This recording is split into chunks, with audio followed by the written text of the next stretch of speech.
All right, thank you. Alongside Cheryl Pounder, Jeff O'Neill, and Bob McKenzie. Sometimes the story of a game, the story of a team is complicated. It's multi-layered. This one seems simple. Bob, is it just as simple as, yes, not enough offense, which we'll get to, but just way too many idiotic penalties that put them in a position where they can't win? Took too many penalties, didn't kill enough penalties. Simple as that. Doesn't get any more basic than that. I mean, to take 8 penalties and be shorthanded 7 times, and the only reason the 8th one wasn't a power play was because the Americans got a delay of game. I mean, you had Dickinson off the hop, gets a tripping penalty, and then it was the skill level of the Americans. Let's make sure we acknowledge that on the power play. Lane Hudson, and he was fantastic with a power play goal and a power play assist on Nelson's goal. So Dickinson for tripping, Minio for cross-check, Cowan for boarding, they all end up in the back of the net. Well, and Dave Cameron did say after the Germany game that it was killing their momentum, and that's exactly what happened tonight in this game. If you look at the first 10 minutes of the first period, the Americans only had 2 shots, and then the penalties started to be taken. Then you look at the first 10 minutes of the second period, where I really felt like Canada was getting the momentum, and they were getting their mojo, they were getting some offense, and the Americans only had 1 shot on net. And then all of a sudden you start taking the penalties, very undisciplined penalties, feels like the emotion of the game got to the Canadians, and now all of a sudden the puck's in the back of your net and you're chasing a deficit. I detailed how powerful the Americans were and how creative and dangerous they were with their opportunities up front. That had to have been number 1 or 2 on the checklist for the Canadian team. Do not take penalties to give them odd man situations to be able to move the puck around and create those offensive opportunities. That was crazy stuff to see the undisciplined play out there tonight. There's just some crazy numbers here. Shorthanded 22 times, which leads the tournament.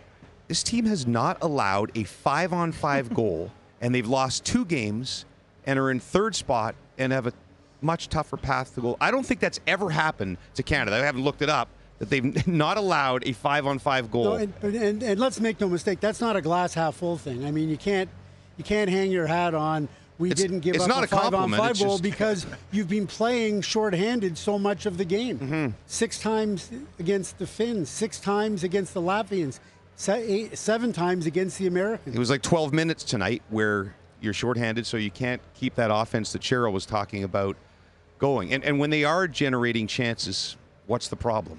I don't know what the formula is. I keep having people coming up to me saying they built this team to compete with the U.S. team.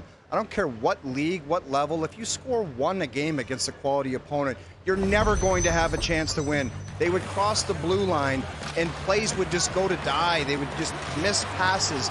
And one of the crazier things that I saw tonight was the second power play unit finally gets them on the board. They make a high-end skill play. They got another power play after that, and they didn't start the power play.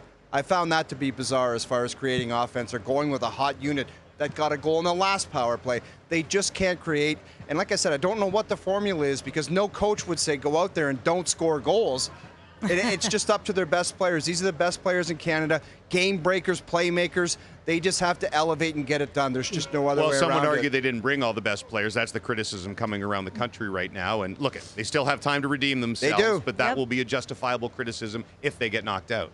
Well, yeah, and if you look at, the Americans as well, you have to look at their goaltending, right? I mean, yes, there were shots on net. There were some high-danger chances for Canada, but Trey Augustine was excellent. And we knew sort of the narrative coming in here. He faltered in a few games in the preliminary round, and we weren't sure if McKenzie was going to get in net. But after 3 World Championships playing in them, they went with their guy, and he was dialed in tonight. He had to make some pretty grade A saves early on to be able to keep the Canadians at bay, and that's exactly what he did. He did what he does best, and he kept the puck out of the net. When Canada loses, everybody always says they brought all the wrong players.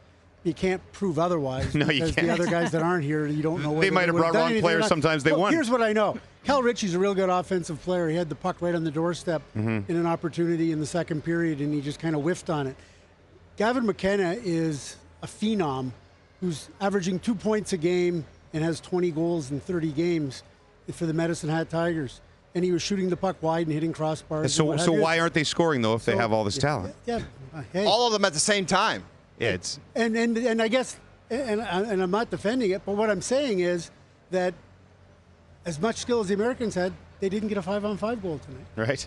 So it seems like the formula is pretty simple for Czechia, is if they stay out of the box, they'll have a really good chance to win. But that's been a big problem so far. And so here we go again, the greatest new rivalry for Canada at the World Juniors Czechia, the team that ended their tournament last year in the quarterfinals, the team that took them to the gold medal game in Halifax and overtime 2 years ago, once again in an elimination game here in Ottawa.